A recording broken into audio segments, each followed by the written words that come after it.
of martial artists who can explode the body's organs with a single touch, and weapons far more lethal than anything produced in the West. But truth is nearly as astounding as fiction.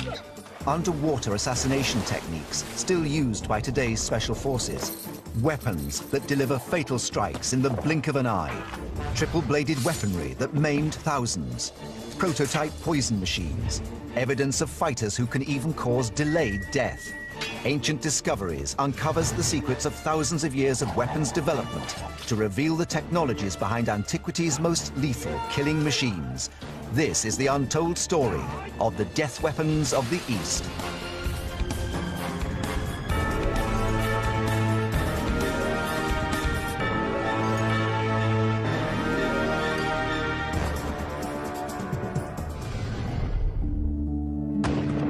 The 12-gauge pump-action shotgun is notorious as one of the world's most lethal weapons. Its lead pellets disperse from its cartridge at an initial velocity of 365 meters per second. But researchers are uncovering evidence from the ancient world that in an age before gunpowder, even the most simple weapons became lethal in the right hands. A weapon is simply a tool that a human being uses to kill. Students of Wudang Kungfu in central China still practice the techniques of the 3,000-year-old Chinese waxwood gun, also known as a staff. Its history is shrouded in tales of lightning-fast attacks. The gun's techniques are said to have been perfected by a group of ancient Chinese Buddhist monks who combined meditation with the art of warfare. They became known as the Shaolin, after their monastery in the central Chinese province of Henan. In the early 7th century, they became involved in a power struggle over land with the warlord Wang Shichong. The emperor's infantry were renowned swordsmen. It's recorded that when the two sides clashed in the Battle of Hulao in 621 AD, the monks used their most famous weapon to defeat the emperor's army, the Shaolin staff. But are the ancient accounts accurate? Can what appears to be a simple wooden stick really be a devastating weapon? Ancient Discoveries has set up a test against the modern shotgun. How quickly can each weapon smash 5 targets? The gun I'm using today is a 12-gauge Mossberg shotgun that's designed to use solid slugs. This weapon is typically used by police forces, mainly in America, for riot control.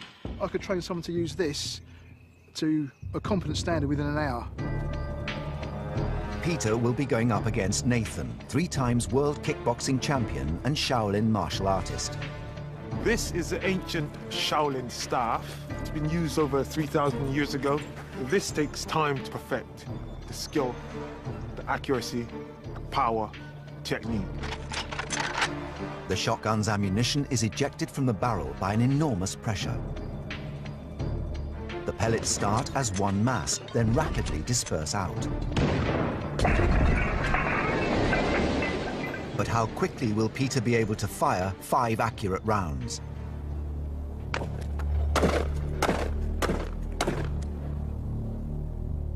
In 4.07 seconds, Peter took out all 5 pots, 0.8 of a second per pot. Now it's Nathan's turn.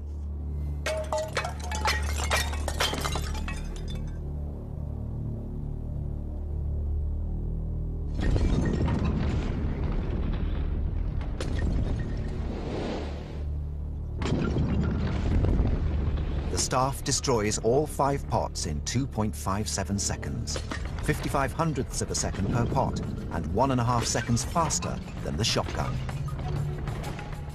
That's quite a quick shoot for me, but I'm very impressed with Nathan. My time was 4.07 seconds, and Nathan's was 2.57, which is a fair bit quicker than me.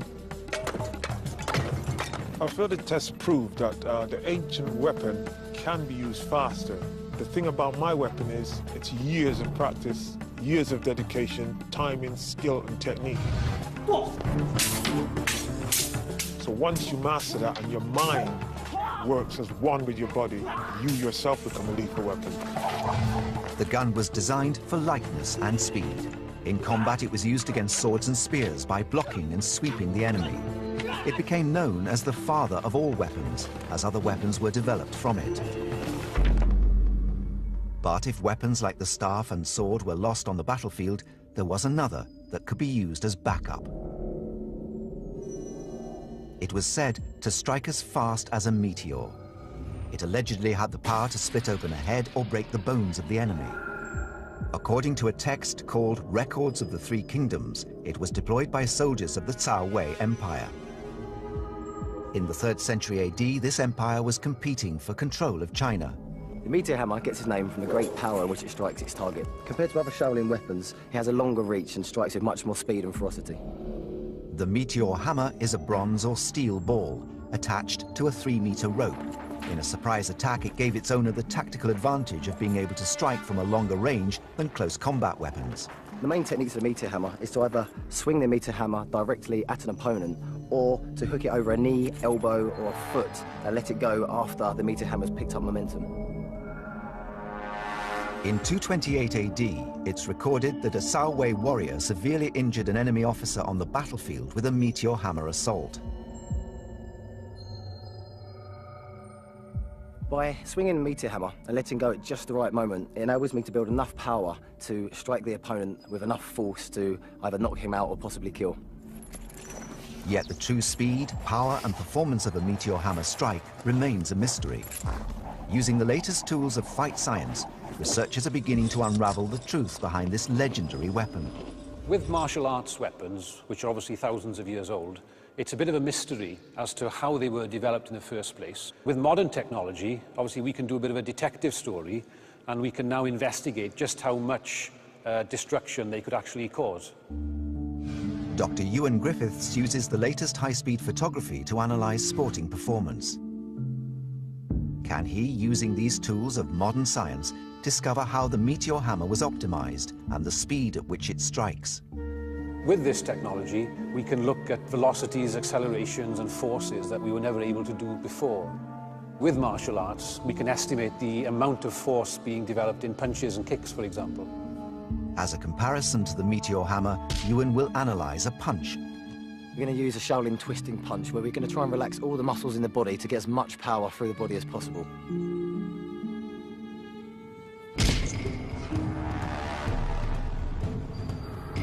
The slow motion allows Ewan to produce a scientific breakdown of Michael's Shaolin twisting punch.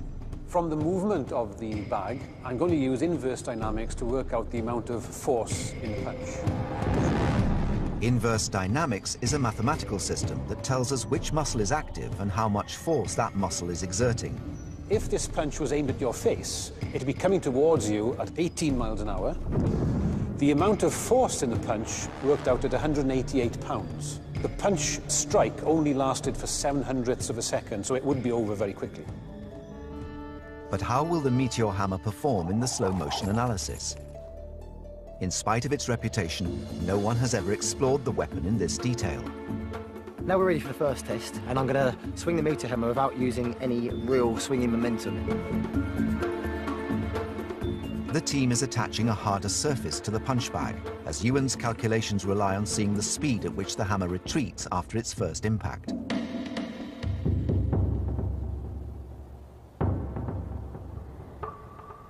Seen in slow motion, a throw can be initiated quickly and efficiently by a skilled fighter. The velocity was 21 miles per hour, and the amount of force was 93 pounds against the wooden target. That lasted for 1.4 of a second.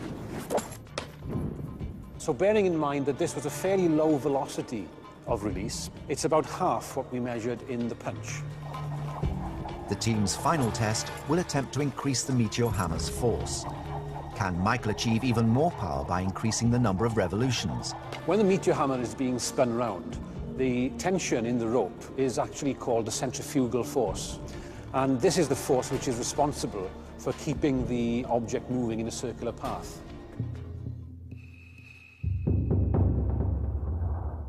Seen in slow motion, Michael is able to achieve 4 rotations a second. More rotations build up greater stored energy in the rope. On its release, the energy is transferred to the metal hammer. This final test using the centrifugal force has shown that the velocity of the meteor hammer was increased to 31 miles an hour, and the amount of force in the impact was 178 pounds. Now, this is approximately double what we were measuring with a direct release. The test has shown that the meteor hammer is likely to fracture an unprotected skull. Yet while powerful, it exerts no more force than a Shaolin punch. Its advantage lies in that it's a punch thrown from 3 meters away and at twice the speed. But does that really make it an ideal weapon for killing on the battlefield? Using modern technology, scientists can even design the optimum meteor hammer. Michael's hammer weighs less than 300 grams. If you had a weight of 22 ounces and a length of 1.4 yards, this would take the weight of the strike up to about 1,200 pounds, which is then approaching half a ton of force. That means a 600-gram hammer would strike with the force of 6 punches, easily enough to kill. It's conceivable that ancient warriors did use hammers of this size to just that deadly effect. Nearly all martial arts weapons were first seen on the battlefield and designed for large-scale warfare. Ancient Discoveries investigates the legendary weapons said to have severed the limbs and heads of enemies.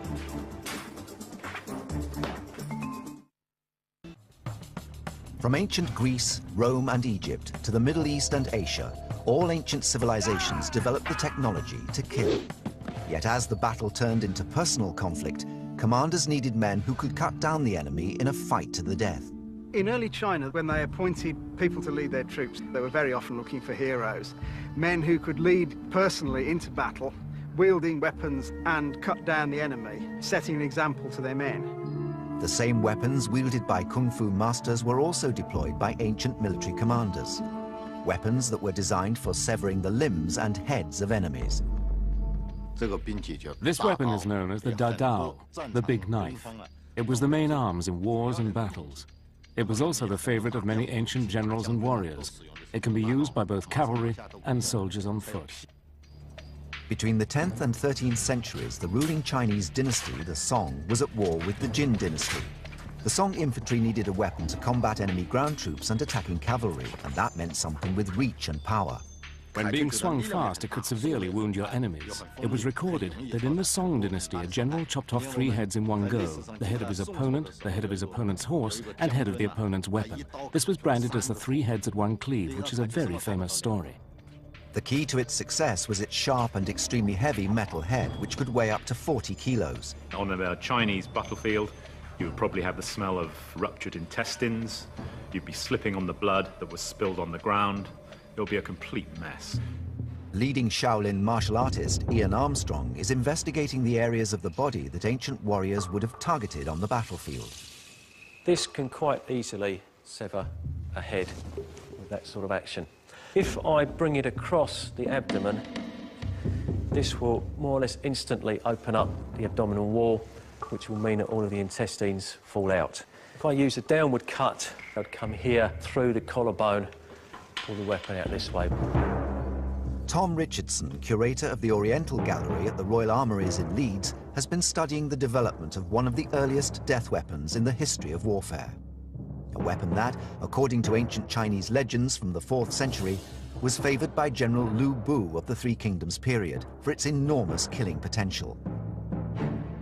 This is a Chinese halberd, ji, which can be wielded in 2 hands, either for thrusting or for cutting with. Long weapons like these are a mainstay of Chinese infantry from a very early period. The ji was a long and powerful weapon that combined a heavy steel or bronze spear tip with the curved metal blade of the axe. Its development dates back to the Shang dynasty that ruled China over 3 millennia ago. That's the key thing with these weapons. They can be used as spears, but they can also be used as cutting weapons wielded in 2 hands. You can imagine from the size of the weapon just how powerfully this can be wielded. What made the ji a groundbreaking invention was that it was a multi-assault weapon.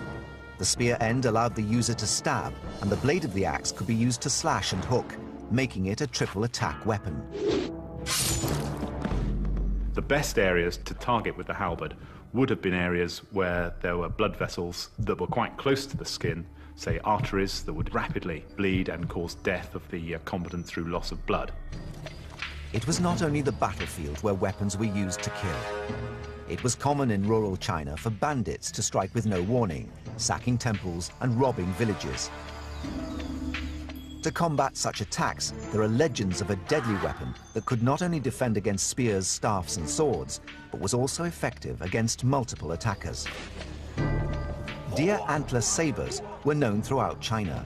These specialized bladed weapons date to around the 18th century and consist of two crossed steel crescents. This crossing produces four curved claw-like points, one of which is extended as the main blade. They're believed to have last been used in anger by a legendary Kung Fu master, Dong Hai Chuan, who studied ancient martial techniques in the mountains of China. In the 19th century, he's said to have defeated many armed bandits while moving like a hurricane. Chinese martial artists Zhang Yi, Yan Hong and Zhang Zhen are researching the ancient techniques of this mystery weapon. What I have here is a pair of Yan Yang Yu, an ancient weapon. I've been practicing and using them for 6 years. As a weapon, it's very mean and very special. Its techniques include scratching, flapping, and checking. The deer antler sabers allow Yan to defend himself against the staff and straight sword because his hooking and trapping techniques break their energy. These are not toys, but genuine weapons, which cause casualties. When being used like this, they could stab at your enemy's throat. As they are designed as direct appendages of the hand, they can trap weapons while also cutting and slashing, making them the ultimate short weapon. Since they're small, they can be concealed and used as a stealth weapon for assassinations. And as we'll see, stealth was an important element in some of China's most effective weapons.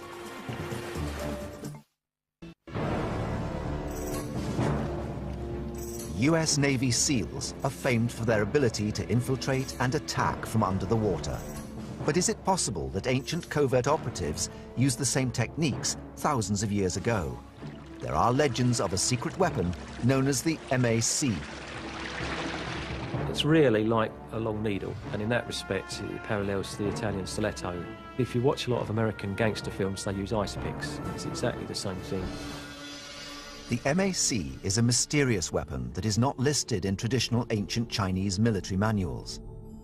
According to legend, it was developed in the sacred mountains of Ma in central China during the Song dynasty between the 10th and 13th centuries. These are the MAC. They work on a simple level.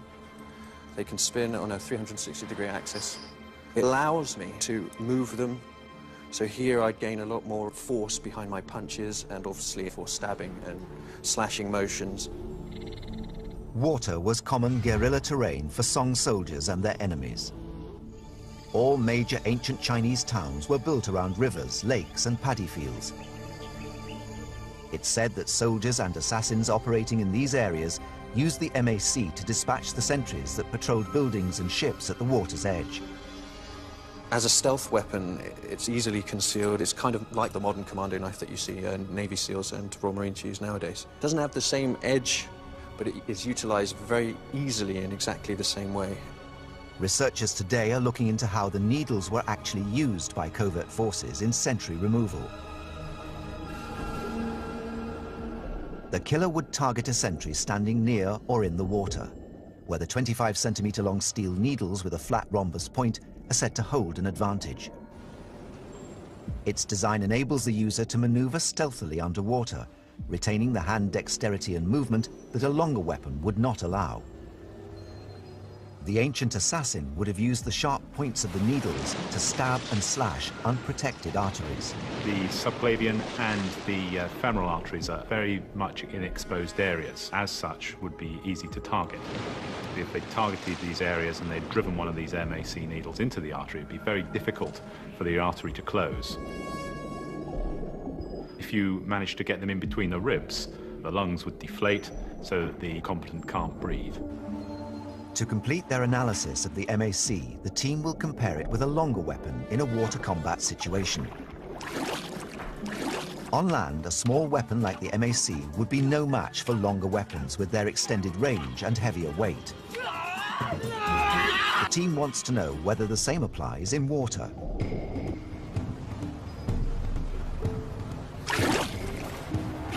They are discovering that a long weapon that requires two hands is virtually impossible to use effectively against an enemy in the water.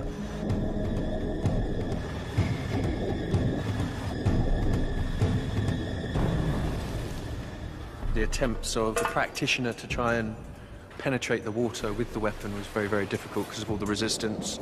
This thing almost hydroplaned across the top of the water and lost all its power. The results are that the MAC is indeed a very effective underwater weapon. Very much the ultimate stealth weapon in that time. Like the MAC, the 9-section chain whip could have easily been concealed. Though its reach and unique abilities would have made it a land weapon, one that was deceptively vicious. The 9-section chain whip is a weapon that was used to inflict both slashing and piercing injuries. Consisting of 9 linked metal segments, the whip has a handle at one end and a metal dart at the other. The best place to target would have been an unarmored area, such as the face, or the eyes, or the side of the head. It's thought that the 9-section chain whip was first deployed on the battlefield as a tertiary weapon during the Jin dynasty of the 5th century AD. Over time, the weapon was adopted by assassins because it was easy to conceal and allowed the user to strike from a longer range. When carrying it, you could coil it around your waist like a belt, or as people did in ancient times, in a pouch on your back. So if you were under attack from your opponents, you could use it as a secret weapon. Using the latest electronic body protector equipment, the team has set Master Song, a leading practitioner, a challenge. How many blows can he inflict in a 15-second attack? This body protection kit has very similar Bluetooth technology to your average mobile phone, laptop computer. The team attaches equipment that uses air channel sensor phone to send data back to a computer. It will record Master Song's attack speed during a 15-second period.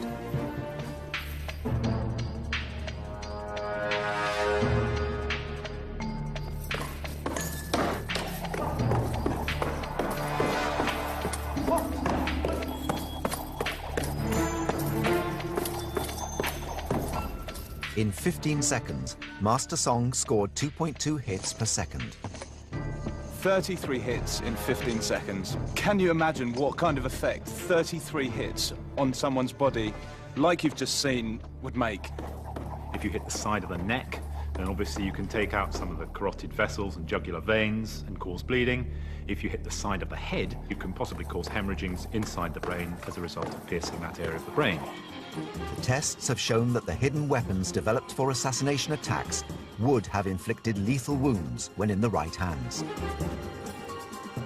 But sometimes assassins required a weapon that had to remain hidden. Ancient Chinese engineers set their minds to designing such a device. This was 2,000 years before the invention of the high-velocity sniper rifle that can hit a target from over 1,000 meters. A different kind of unseen weapon. All sorts of devices were invented to enable covert operations to get close to powerful individuals, to kill them, basically. According to an ancient Chinese legend, there was a weapon that allowed the assassin to shoot his target in the face with a poisonous dart. The device was triggered when the assassin bowed. The reason for the face being targeted is that it's not covered by anything and isn't armored. Chinese assassins were expert in using poisons derived from animals found in the western mountains of China. Everything from snake, spiders, and centipede poison was used to kill, and kill fast. If you have a poisonous needle going into the skin of the face is very well supplied by blood vessels, and any poison will be rapidly disseminated throughout the body and would probably reach the brain very quickly.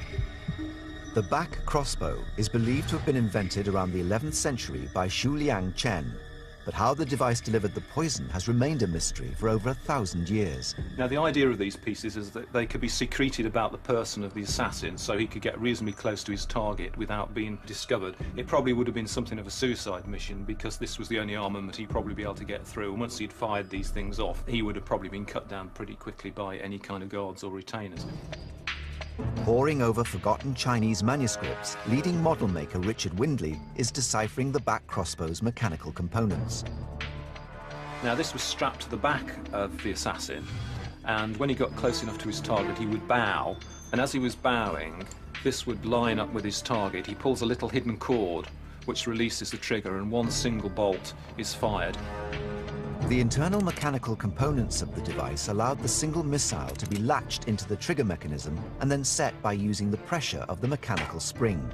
This is the bolt which we're hoping to fire from this device. There's a little groove on the collar which locks into the trigger mechanism, so when the trigger's released it just simply unlatches that, and that's projected through the front of the device.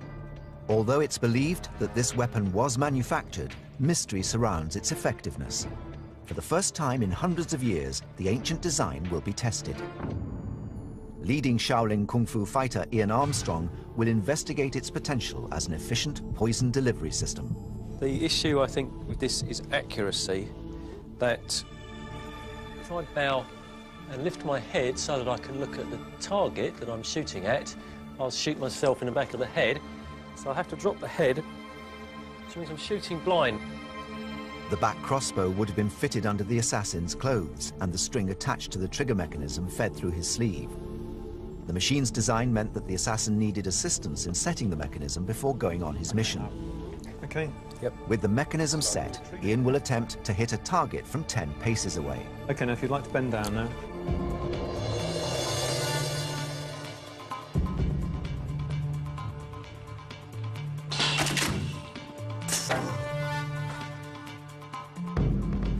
I would say that's more effective than I thought it would be, and I think that with practice you could get a reasonable degree of accuracy.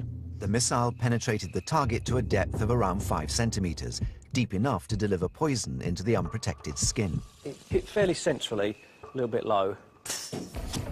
It would be enough to hit a human body, but not accurate enough to, for instance, go straight into an eye or straight into the throat. Were it carrying poison, then all it's got to do really is get underneath the surface of the skin, poison into the bloodstream, and it could be quite lethal. The test has revealed that while the mechanism would have been powerful enough to deliver a surprise poison attack, its lack of accuracy would have made it an unreliable assassination tool unless used by an experienced operative. The history of assassination in China is as old as the country itself. In 221 BC, after 500 years of relentless and ferocious warfare, the country was unified under the Emperor Qin. In 700 BC, there were about 1,000 independent states. By 220, there was just one left, and that was Qin, which incidentally is where we get the name China from. It's recorded that the first emperor was at high risk of assassination by his enemies, and that he banned all weapons from the royal palace, but his paranoia left him vulnerable. The result was that when someone did get close to him with a dagger, no one was able to do anything about it, and the Qin emperor was forced to defend himself with the sword. Unfortunately, he was no swordsman himself, and it took 7 blows to finish the man off. The attempted killing of Emperor Qin with a poisoned dagger is one of the earliest recorded assassination attempts in history, and set the stage for centuries of subterfuge and covert operations. The master armourers would have come up with these ideas. There'd be prototypes built, so over a period of perhaps a few months or a few years or even several generations, these things would be honed whereby they would work absolutely perfectly. Richard has found evidence that a variation of the back crossbow was manufactured in the 11th century. Instead of firing 1 missile, it fired 5, and was secreted in the assassin's sleeve. It was known as the plum arrow launcher. Because there's 5 shots, the front of the device looks a bit like a stylised plum flower. That's where the name originated. The idea of having a multiple shot weapon was that you wouldn't have to be quite as accurate, so it was a sort of spread gun or scattergun effect. The power to launch the 5 arrows came from a spring-loaded piston mechanism. This device composes 2 main components. The front part contains the guides for the little darts and the trigger mechanism, which is that little thing there. And the main body contains this large helical spring and a piston. Grooves on the missiles lock into the trigger plate, so when the trigger plate is released, the pressure of the spring fires them towards their target. Richard will load the plum arrow sleeve, ready for testing. Each of these has to locate fairly accurately inside the recesses in the pistons. And this is the tricky bit where I've got to exert the actual pressure of the main spring. I've got a pretty substantial spring here, so it's taking quite a bit of force. I would think there's probably 30 or 40 pounds force on that spring. There, that's clicked into place. To test the dispersion from a range of 15 meters, Richard has modified the missiles with paintballs.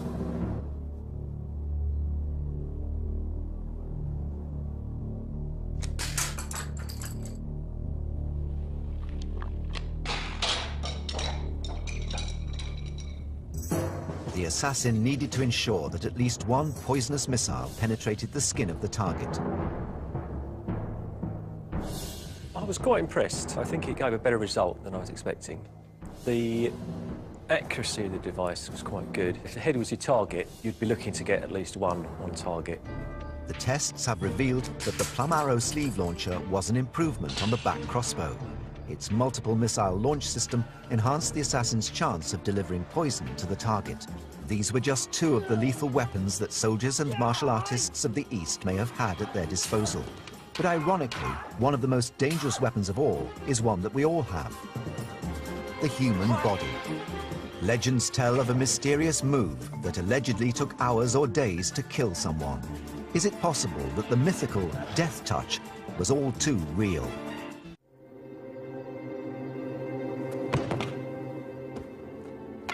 The ancient martial arts are surrounded by myths and legends, but one stands head and shoulders above all others: the so-called death touch. Dim mak is the ancient Chinese art of inflicting either instant or delayed death by a touch.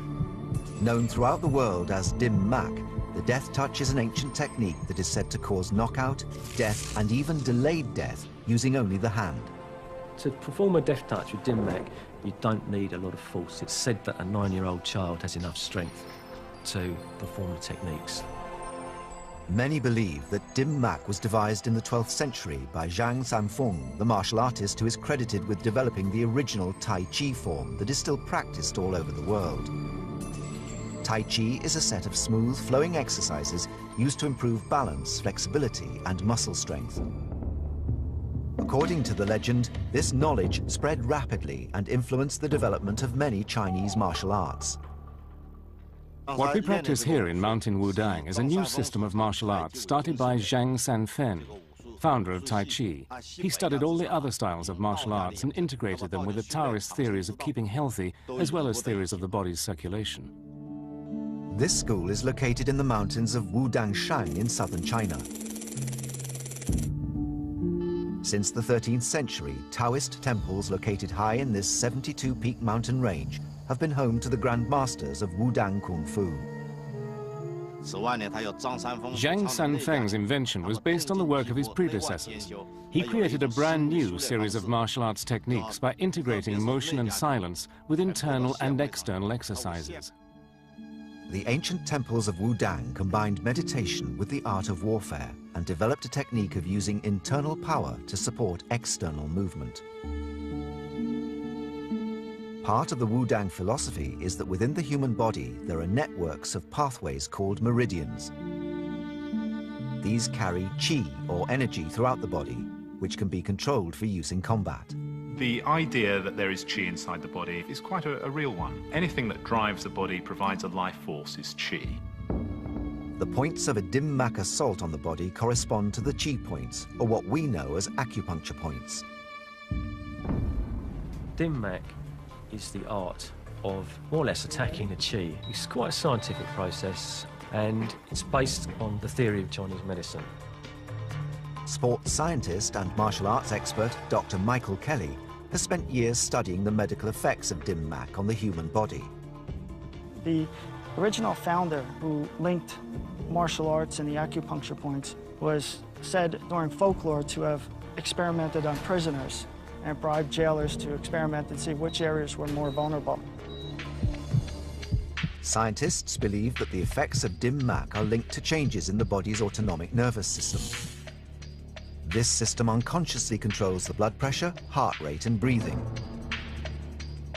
If for some reason you compress the carotid artery, the autonomic nervous system thinks that the blood pressure is increasing. He doesn't want the blood pressure to increase beyond a dangerous level. So what happens is a reflex slowing of the heart. As part of his research into the death touch, Dr. Kelly has learnt the ancient techniques. He's able to perform a low-level attack that targets the dim mak points. Coming in, I'm using the branch of the ulnar nerve to squeeze down and bring him towards me. I'm using my palm to strike as he's fighting up. A full-blown dim mak assault effectively decreases the blood flow to the internal organs, leading to dysfunction and then failure. A little bit dizzy, I feel a tingling going through the extremities from the shot. A little dazed. And he's being easy on me, so definitely put a lot more force in it. There'd be some problems. It's dim mak's legendary ability to inflict a delayed death that has caused the most skepticism.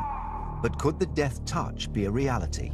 If we have attacked a particular meridian, it could be up to 22 hours before the chi actually concentrates in that meridian and the maximum effect is felt.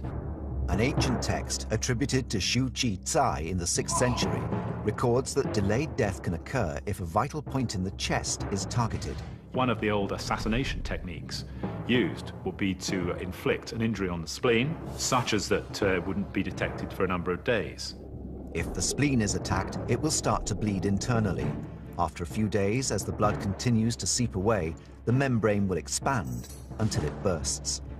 When it bursts, blood will be released rapidly into the abdominal cavity and death occurs. As part of his research into dim mak, Dr. Kelly also uses modern scientific equipment to analyze its effect on the human body. We're going to bring in a Brazilian martial arts expert. Brazilian martial artists are known for their ability to induce a very efficient chokehold, particularly on the carotid sinus or the stomach 9 point, which is considered the dim mak point. Using an electrocardiogram machine, Dr. Kelly will investigate the effects of dim mak on the electrical activity of the heart. I'll start monitoring now. Viewers are warned not to try this at home. Okay, Fernando, you want to get ready? Yes. Fernando Sarmento is a highly trained martial artist who knows how to exert pressure without causing permanent damage. Okay. Okay.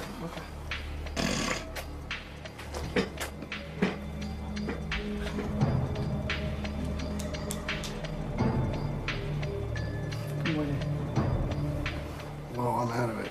His heart rate dropped from 110 to 62. What we just saw was significant because the EKG monitor showed a 20-point drop in his heart rate, and the actual loss of consciousness took place in about 4 seconds. Had that gone on further, death would have ensued.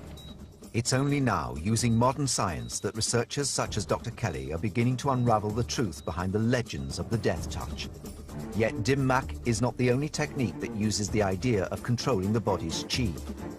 Iron shirt qigong is an ancient practice that is said to strengthen the body's internal energy or chi to protect against injury.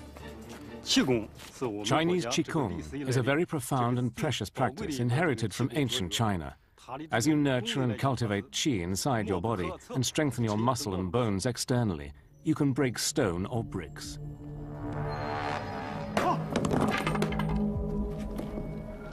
The practice of qigong goes back thousands of years, but its use in preventing pain remains controversial outside the martial arts world. The chi energy in the body, we concentrate this energy at a point and it can take punishment over and above what it would normally be able to take. But could qigong be more psychological than physical? It is possible to condition martial artists so that they do feel the pain, but they don't worry about it. You bombard the body with so much stimulus, the person who the pain is being inflicted upon comes to accept it as being normal. Why do we hear in Chinese martial arts all the time about how powerful softness is? Don't I want to be as hard as rock? If I can make my body elastic, pliable, like the rubber, then when the body is hit, it will simply deform and bounce out again. But it's not only soft and elastic parts of the body that are said to withstand pain. Qigong practitioners claim to be able to withstand blows to the head.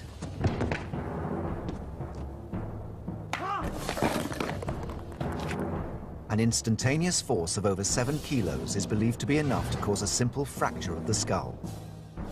What I'm going to do now is one of the most difficult of the Iron Shirt Chi Kung demonstrations. I'm going to put my head in a pile of blocks. The blocks are going to be struck with the hammer so that the whole pile breaks, but hopefully not my head. Whatever you do, under absolutely no circumstances, try this yourself. I've been practicing this art for 28 years, and I've had the very best instructors. Using a 5-kilogram sledgehammer, Ian's team will attempt to smash through 40 centimeters of breeze block without harming him. 3, 2, 1, go.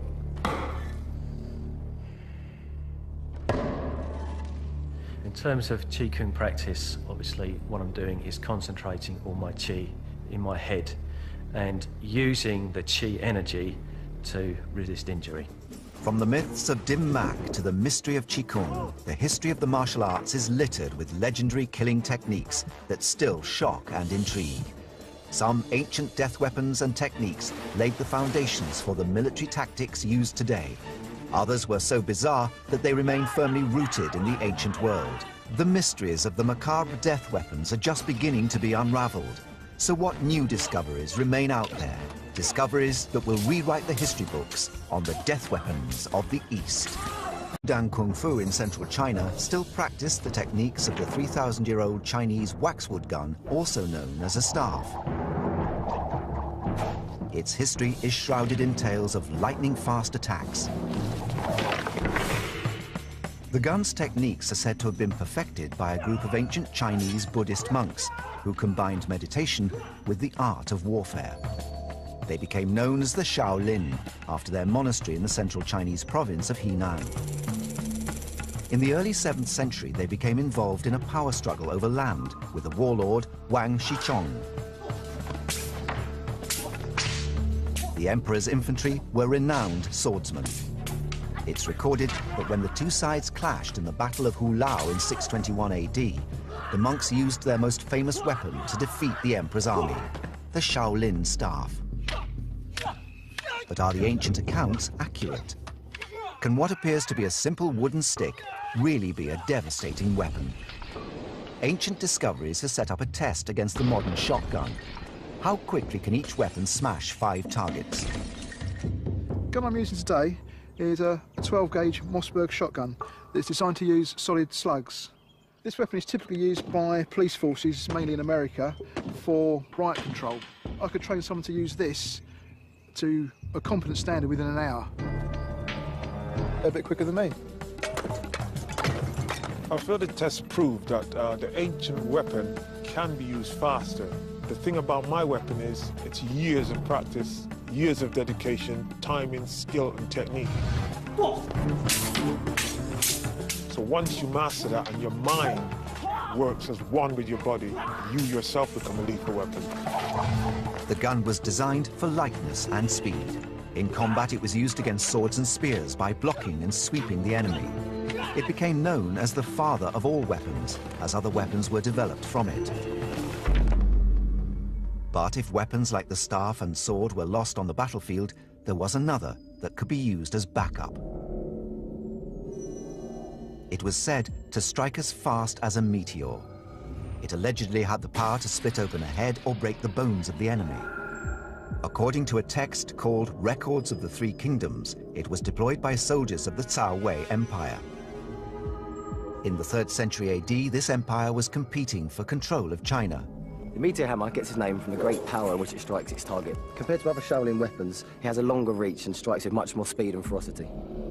The meteor hammer is a bronze or steel ball attached to a 3-meter rope. In a surprise attack, it gave its owner the tactical advantage of being able to strike from a longer range than close combat weapons. The main techniques of the meteor hammer is to either swing the of martial artists who can explode the body's organs with a single touch, and weapons far more lethal than anything produced in the West. But truth is nearly as astounding as fiction. Underwater assassination techniques still used by today's special forces.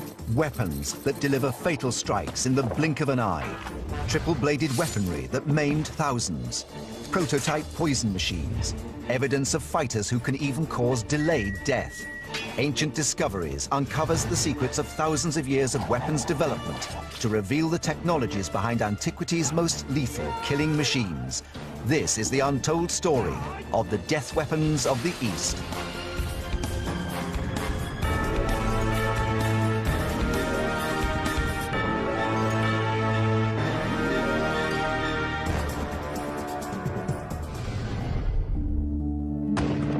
The 12-gauge pump-action shotgun is notorious as one of the world's most lethal weapons. Its lead pellets disperse from its cartridge at an initial velocity of 365 meters per second. But researchers are uncovering evidence from the ancient world that in an age before gunpowder, even the most simple weapons became lethal in the right hands. A weapon is simply a tool that a human being uses to kill. Students of Wu Peter will be going up against Nathan, 3 times world kickboxing champion and Shaolin martial artist.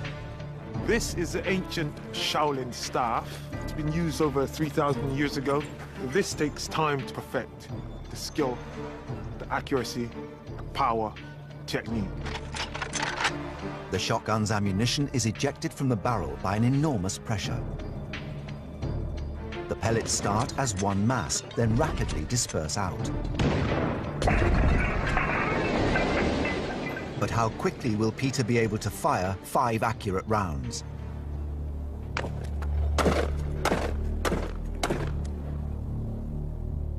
In 4.07 seconds, Peter took out all 5 pots, 0.8 of a second per pot.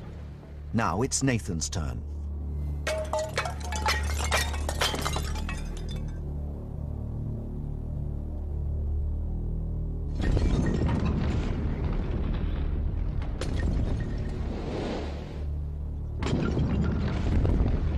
The staff destroys all 5 pots in 2.57 seconds, 55/100ths of a second per pot, and 1.5 seconds faster than the shotgun. That was quite a quick shoot for me, but I'm very impressed with Nathan. My time was 4.07 seconds, and Nathan's was 2.57, which is a to hammer directly at an opponent, or to hook it over a knee, elbow, or a foot and let it go after the meter hammer's picked up momentum. In 228 AD, it's recorded that a Salway warrior severely injured an enemy officer on the battlefield with a meteor hammer assault. By swinging the meteor hammer and letting go at just the right moment, it enables me to build enough power to strike the opponent with enough force to either knock him out or possibly kill. Yet the true speed, power and performance of a meteor hammer strike remains a mystery. Using the latest tools of fight science, researchers are beginning to unravel the truth behind this legendary weapon. With martial arts weapons, which are obviously thousands of years old, it's a bit of a mystery as to how they were developed in the first place. With modern technology, obviously we can do a bit of a detective story, and we can now investigate just how much destruction they could actually cause. Dr. Ewan Griffiths uses the latest high-speed photography to analyze sporting performance. Can he, using these tools of modern science, discover how the meteor hammer was optimized and the speed at which it strikes? With this technology, we can look at velocities, accelerations, and forces that we were never able to do before. With martial arts, we can estimate the amount of force being developed in punches and kicks, for example. As a comparison to the meteor hammer,